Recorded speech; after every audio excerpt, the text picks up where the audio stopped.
তো আলহামদুলিল্লাহ আপনাদের সাথে কথা বলতে বলতে নামাজের টাইম হয়ে গেছে। তো আমরা এই যে নামাজের জন্য দেখেন আমি কি বিছাইতেছি, এটা বিছাই নামাজ পড়বো, কোনো সমস্যা নাই। আর এই জায়গার পাকা ভাই দেখেন ভাই, একটা কথা মনে রাখবেন, পাপে জয় পাপে ক্ষয়, অতি পাপে মরণ হয়। তো আমরা যতই পাপ করি শুক্রবারের নামাজটা যদি পড়তে পারি, মনটা একটু হালকা থাকে, দিলটা একটু পরিষ্কার হয়ে যায় যে না, যত পাপই করছি আজকে নামাজটা পড়নে আমার মনটা ফ্রেশ হয়ে। তো অবশেষে নামাজ শেষ হয়ে গেছে, এখন আমরা বাসার দিকে যাবো। যাওয়ার পথে আমার বন্ধু কইতাছে যে পানি লইতে হইব, ল ফ্রি পানি লইতে। আমি কইছি ঠিক আছে তুই লইছ, আর আমি দাঁড়ায় দাঁড়ায় আমরা এখন হাঁটতে হাঁটতে যাইতেছি বাসার দিকে। আর আমাকে বাসার দিকে যাওয়ার পথে ওই যে দেখতে পাচ্ছেন গাড়ি ওই গাড়ির থেকে হলো ফ্রি পানি দেয়, বুঝছেন। আর এই জায়গায় সৌদি আরবে ফ্রি পানি জুম্মার নামাজের পরে পাইবেনি, কারণ বাংলাদেশে যেমন জিলাপি দেয় এই জায়গায় হলো পানি দেয়। আর এই জায়গায় আইলে আপনি 12 জায়গার 12 পদের মানুষ দেখতে পারবেন। তো আমার বন্ধু এই যে দেখেন পানি লইতেছে, কেমনে পানি লইতেছে, ওই পানি লই এখন ব্যাগ পুরাই লইব ভাই।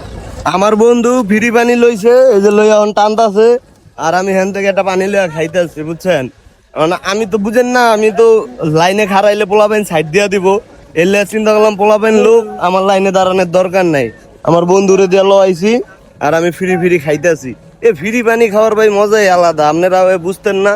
আপনারা আহেন মক্কা শহরে আইলে দেখবেন এভেলেবেল ফ্রি পানি দিতে। তো পানি টানি খাইতে খাইতে বাসার দিকে জানাই বসছিলাম, বাসায় ঢুকতে লইছি। পরে যে ভাইগুলো আমার দেখে কয় রাব্বি ভাই এদিকে এনতা, ভাইগুলা ডাক দিছে, যদি দেখা না করি ভাই খারাপ দেখা যায় না। তো হইলো আমার ভালোবাসার মানুষ আমার ভিডিও গুলা দেখে, তো ভাইগুলো এই জায়গায় থাকে। আর ওই কোলক টাওয়ারে মনে করেন কফি শপে কাজ করে। তো কথাবার্তা কইলাম, ভাইগো বাড়ি মনে রাজশাহী না কই জানি কইলো, আমার মনে নাই। এর লেগে আপনাকে বাড়ি কই জেলা কই আমি কইতে পারলাম না। তো সবাই ভালো থাকবেন, আর ভিডিওটা বেশি বেশি শেয়ার করবেন। আবার একটা ব্লগে আপনাদের সাথে দেখা হবে।